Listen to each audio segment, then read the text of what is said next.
can be more. Yeah, the action. I mean, it's very. There's a style to it where the way people fight and everything. It's kind of reminiscent of something like Kill Bill, except it's visually very different. Right. You know, where the violence sometimes is over the top, but it has almost a cartoon element to it, and it really works. It does work. It does work. Did you, if you do say so yourself, yeah.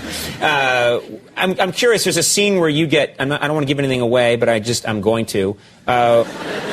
Where you're decapitated, and they're part of the movie, they're running around with your head. Right. I'm thinking they had to make your head for this movie. Do you get to, and it's very convincing, do you get to keep something like that when the movie's over? I don't want my head. You don't want your head? No. I would want my head. Okay. I would think it'd be really funny. I would think of so many fun things to do with it. I'd put it in the back of my car facing out the back window. Some people were driving behind me, just, I think it'd be really fun. That's the first thing, that's how my mind works. That's the first thing I would ask for. But you didn't want it. I didn't. You didn't. Those guys, K and B is called, the guys who did the prosthetics. I'm wearing a nose and a chin in the movie, a fake nose and a fake chin. Those guys are great. Right. Yeah, they made it painless. They got me in and out of that chair real quick. Right. With the makeup, and they're really good at it. So I'm sure they have my head somewhere. Right, right. Just look into it. It might be a fun thing to have. I'll take note. You make a lot of pasta, you serve it to someone, they're eating it, suddenly your head's in there. That's fun stuff. I would have It is.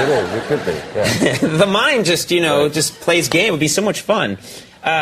This movie, it's very difficult to talk about it without showing. We actually have a clip, which I think will help people just with the look of the film. There's a lot of different characters, and it's very hard to set up. But what can you tell us about this scene?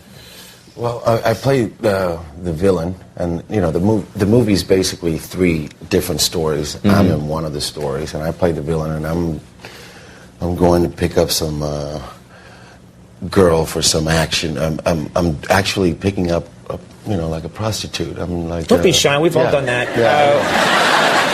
We all haven't done it. We've heard about it. Yeah.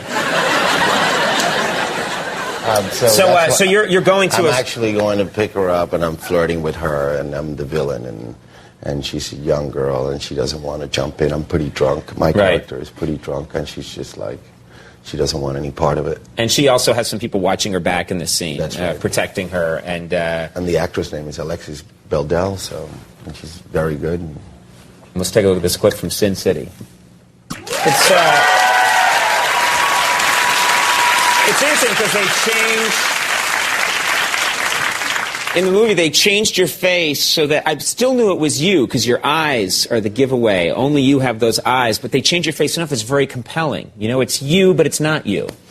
Yeah, it's that kind of movie that you can take those chances. You can go a little bit over the top with anything. It's based on a comic book, and it's just one of those movies that you can do that.